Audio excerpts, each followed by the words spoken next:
오늘은 고난주간 특별히 예수님께서 십자가에 못 박히신 금요일 밤에 특별히 기도회를 진행하고 있습니다. 그래서 그동안 전하던 바울의 기도 이 시리즈를 오늘은 중단하고 너희와 너희 자녀를 위하여 울라 하는 제목으로 함께 은혜를 받고 기도하기를 원합니다. 오늘 우리가 읽은 성경 말씀은 예수님께서 골고다 언덕을 십자가를 지고 올라가시면서 그 과정에 있었던 사건을 기록하고 있는 내용입니다.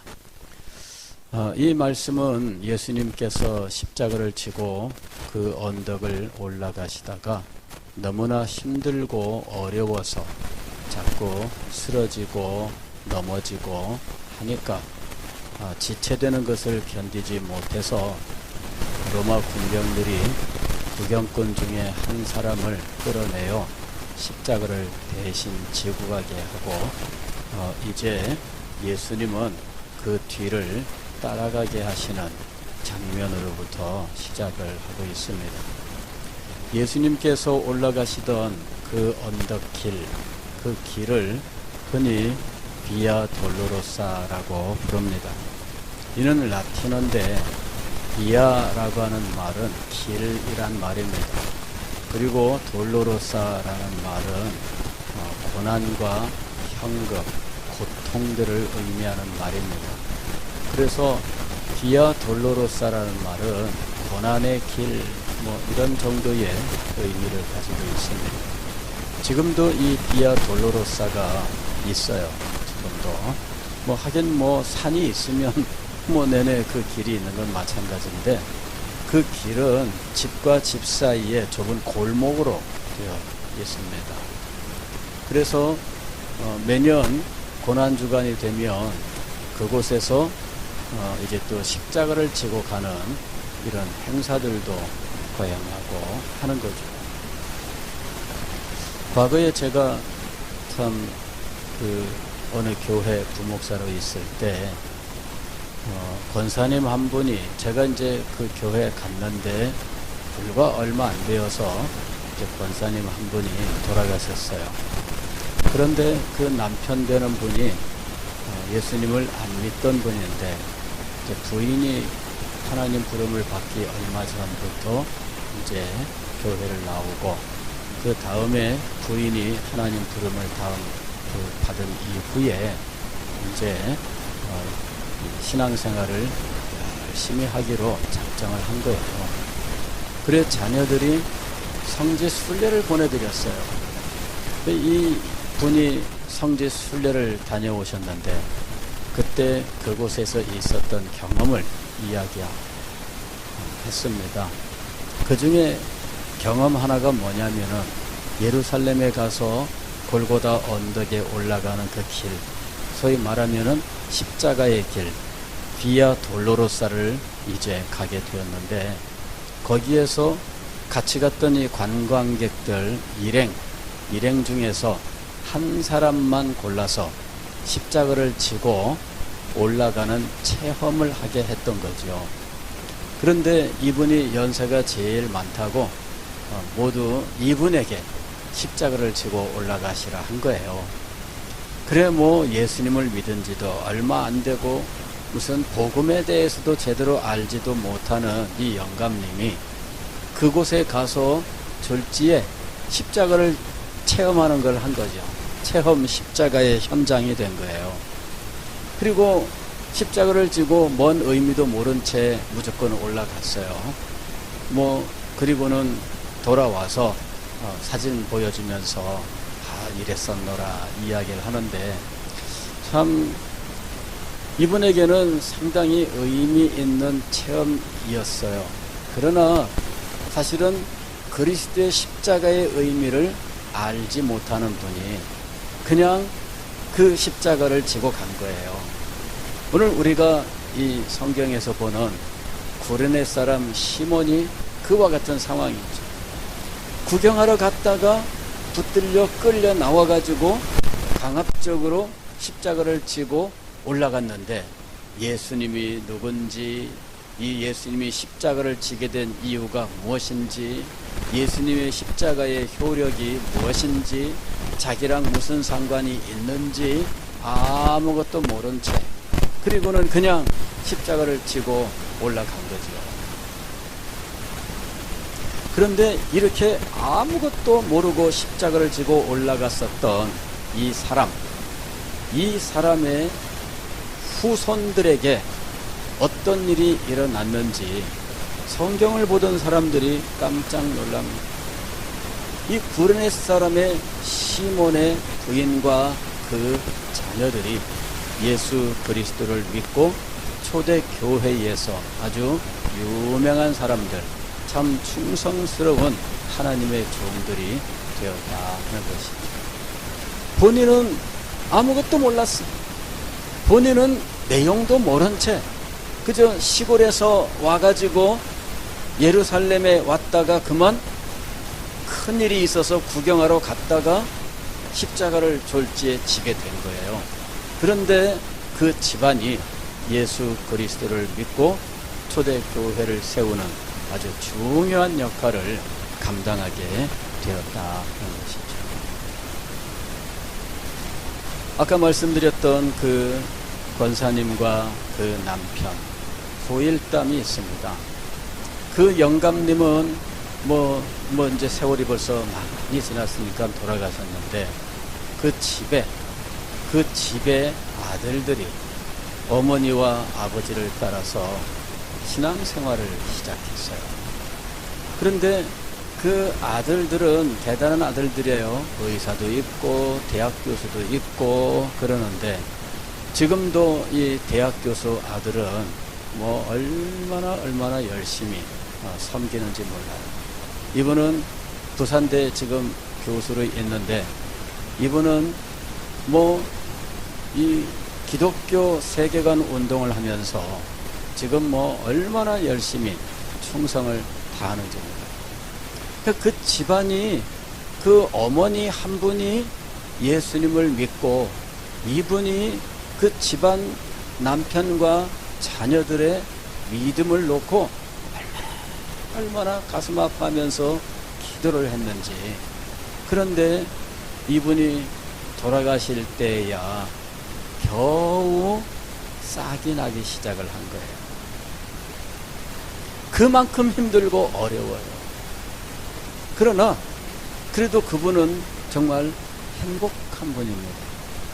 그분이 돌아가시면서 남편 주님 앞에 돌아오고 자녀들 주님 앞에 돌아오고 지금껏 충성하고 하는 이런 모습을 볼 때 그 권사님의 그 믿음의 기도, 이것은 결코 헛되지 않았다라고 알게 되는 것입니다. 열매를 맺었어요.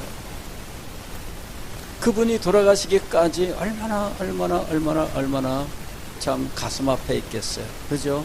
식구들을 위해서 얼마나 가슴 아파하며 눈물 흘리며 기도했겠어요. 저는 그 교회 갔을 때 그 권사님하고는 그리 뭐 무슨 대단한 교제가 없었어요. 왜냐하면은 뭐 가서 얼마 안 돼 돌아가셨으니까. 그러나 제가 담당 교구라서 신방하고 기도하고 이러시면서 보니 이분이 식구들에게 얼마나 사랑을 받고 인정을 받는 아내요 또 어머니였는지.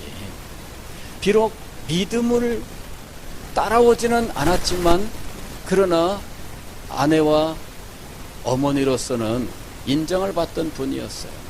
그런데 그분이 그렇게 기도했었던 그 기도가 그 후에 그의 죽음 이후에 열매를 맺었다 하는 것이에요. 참 얼마나 놀라운 일인지 모릅니다. 오늘 우리가 이 읽은 성경 말씀에서 두 번째로 보는 장면은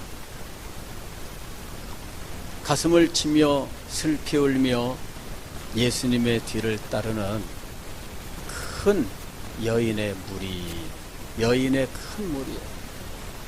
지금 예수님의 12 제자들도 다 도망갔어요.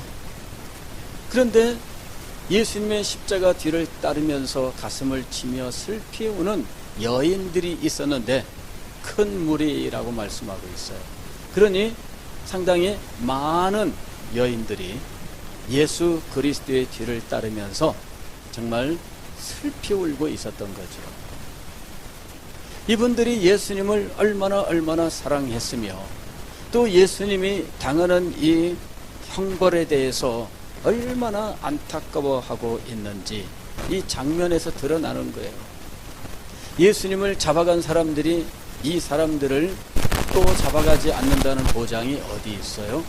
그런데 이 사람들은 그런 두려움도 없이 예수님께 대하여 안타까운 심정을 가지고 그 뒤를 따르고 있습니다.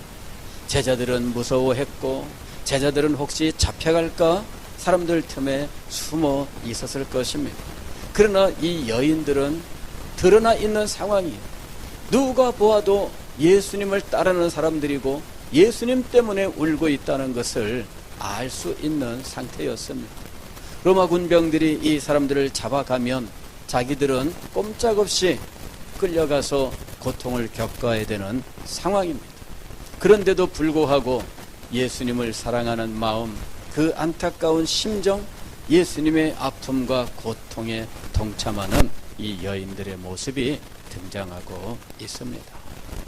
예수님께서 지고 가던 십자가를 로마 군병들이 전혀 모르는 엉뚱한 사람에게 지어줄 정도면 십자가를 지고 가던 예수님의 모습이 얼마나 비참했을지 충분히 예상이 되는 거예요.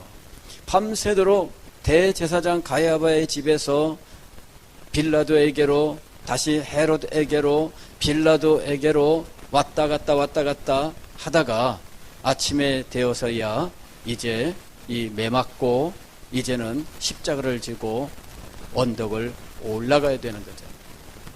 그러니 예수님의 육체의 힘은 다 탈진된 상황입니다. 그런데 이 무거운 십자가를 지고 올라가다가 넘어지고 무릎이 까지고 팔꿈치가 까지고 얼굴을 땅에 부딪히고 그 위를 무거운 십자가가 짓누르고 막 이러는 이 엄청난 고통이 지금 진행되고 있는 거예요. 그 모습을 보던 이 여인들이 얼마나 가슴이 찢어지는 듯 아팠겠느냐는 거죠. 그래서 그때마다 소리를 높여 울고 했던 거예요. 그런데 이 여인들을 돌아보시면서 예수님께서 하셨던 말씀이 우리의 상상을 넘어서는 뜻밖의 말씀이었던 거예요. 예루살렘의 딸들아, 나를 위하여 울지 말고 너희와 너희 자녀를 위하여 울라 그러셨던 거예요. 상상을 뛰어넘는 말씀이었어요.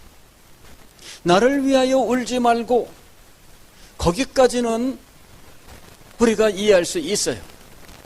우리들도 누군가를 위로할 때 그렇게 위로하잖아요. 비록 내가 아프고 고통스럽지만 울지 마, 괜찮아, 나는 괜찮으니까 너 울지 마라, 이렇게 말할 수 있잖아요. 그런데 그 다음에 나오는 말씀은 너희와 너희 자녀를 위하여 울라 하는 것이었어요. 예수님의 십자가를 보면서 그 아픔과 그 고통을 보면서 그것 때문에 동정심에서라든지 혹은 사랑의 마음으로 울 수 있지만, 그러나 지금 현재 진행되는 이 일은 그것을 위하여 울 때가 아니다 라고 하는 것이죠. 예수님의 고통은 비록 안타깝지만, 그것이 비록 나의 죄를 대신한 고통이었지만, 그러나 예수님께서는 이미 정해진 그 일을 하고 계시는 거예요.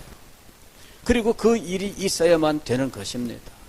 그래서 이 일 때문에 울고 고통스러워하고 그럴 것이 아니라는 거죠. 오히려 더 시급한 일이 있습니다. 진정으로 울고 진정으로 대비해야 될 것이 있습니다. 그것은 너희와 너희 자녀들이 당할 일입니다. 예수님이 지금 십자가의 고통을 겪는 이 문제가 아니었다는 거예요. 이 여인들에게 장차 다가올, 얼마 후에 다가올 자신들에게 임할 그리고 더 큰 아픔은 그 여인들의 자녀들에게 올 아픔과 고통이었어요. 여러분, 부모가 당하는 아픔보다 자녀가 당하는 아픔이 부모에게 더 큰 고통 아닙니까? 그래서 예수님께서 말씀하시기를 자녀를 낳지 않은 여인이 더 복이 있다 하리라, 그거예요. 아이들이 없으면 자기 혼자 고통당하면 끝나는데 자녀들이 있어서 자녀들이 고통당하는 모습은 더 힘들고 아픈 거예요. 그 정도로 고통스러운 때가 앞으로 다가올 것이다. 그 때를 위하여 울라. 가깝게는 예루살렘이 멸망하는 때를 예언한 것이라고 생각합니다. 이 예수님의 십자가로부터 불과 40년 정도 세월이 흐르면 예루살렘은 철저하게 무너지게 되는데, 심지어 예루살렘 성전은 돌 위에 돌 하나도 첩놓이지 않고 겹치지 않고 쌓이지 않고 철저하게 흩어질 것이라는 이야기죠. 그 정도의 철저한 파괴가 임하게 될 것입니다. 그때 그곳에 살던 사람들은 어떻게 될까요? 건물이 그렇게 파괴되었는데 그곳에 살던 사람들은 어떻게 될까요? 엄청난 비극이 그들 앞에 다가오고 있었습니다. 그 때를 위하여 하나님 앞에 기도하고 준비하고 있어야 된다라고 하는 것이죠. 너희와 너희 자녀를 위하여 울라. 저는 2018년 고난주간 성금요일을 맞아서 너희와 너희 자녀를 위하여 울라 하는 이 말씀이 오늘 우리를 위한 말씀이다 라고 생각을 합니다. 고난주간 우리는 늘 예수님을 위하여 울 마음의 준비가 되어 있어요.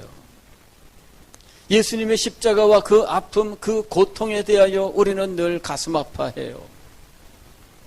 그러나 오늘도 예수님께서는 우리를 향하여 너희와 너희 자녀를 위하여 울라 이렇게 말씀하신다고 믿습니다. 앞으로 가까운 장래에 우리와 우리 자녀들에게 어떤 일이 일어날지를 우리들이 내다보아야 돼요.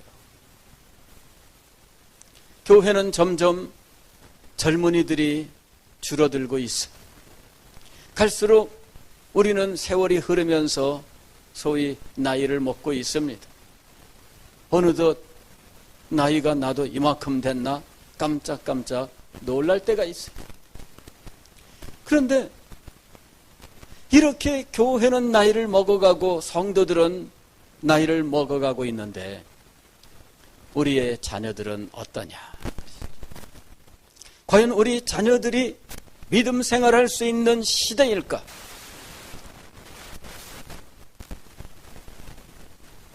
우리는 지금 우리가 살고 있는 이 시대를 내다봐야 돼요. 그 시대의 경랑 속에 있는 우리 교회를 보아야 돼요. 그리고 그 속에서 노를 저어도 도대체 앞으로 나가지 않는 상황, 그 속에서 고통하고 신음하는 우리의 자녀들을 보아야 돼요. 아니, 노 젓는 그 현장에 우리의 자녀들이 없을지도 몰라요.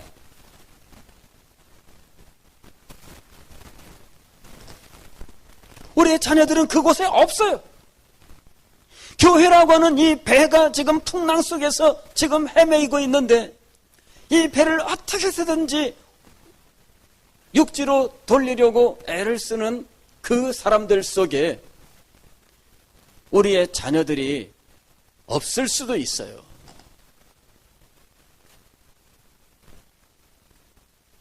우리는 이 일들을 내다봐야 돼요. 가슴 아프지만 내다봐야 돼요. 그래야 우리에게 소망이 있습니다.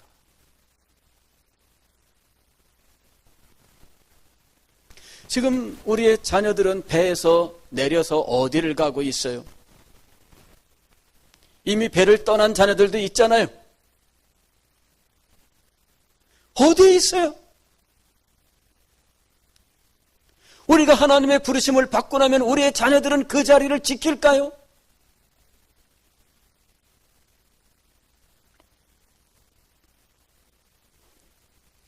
과거에 제가 서울의 어느 교회에 있을 때예요. 그 교회는 역사가 굉장히 깊은 교회입니다. 그 교회는 부모들이 그 교회를 다니다가 하나님의 부름을 받으면 여기저기 자기의 거처를 따라 흩어져 있던 자녀들 중에 부모님 자리를 지키기 위해서 출석합니다 하면서 교회를 와. 멀리 살던 자녀가 어머니 자리 지키겠습니다. 그리고 교회를 오는 거예요. 며느리가 어머니 앉았던 자리 제가 앉겠습니다. 그리고 오는 거예요. 야, 참 신기하다. 근데 우리 자녀들은 우리 자리를 지킬까요? 너희와 너희 자녀를 위하여 울라. 여러분, 냉정하게 우리는 10년 후, 20년 후, 30년 후를 내다보아야 돼요. 그래야 소망이 있습니다. 예수님께서 가슴을 치며 슬피 우는 여인의 큰 무리, 그 여인들을 향하여 말씀하신 그 음성을 오늘 우리가 들을 수 있어야 됩니다. 너희와 너희 자녀를 위하여 울라. 오늘 주의 음성을 듣고 냉정하게 현실을 파악하고 우리는 울어야 돼요. 하나님 앞에 기도해야 돼요. 주의 자비와 긍휼을 구해야 돼요. 주님께서 우리에게 역사하시기를 간구해야 돼요. 그래야 우리에게 소망이 있습니다. 그래야 우리 자녀들에게 소망이 있습니다. 그래야 우리 자녀들에게 십자가의 은혜가 살아 역사하는 거예요. 우리가 이 사실을 기억하고 오늘 이 밤에 주님 앞에 함께 기도할 수 있기를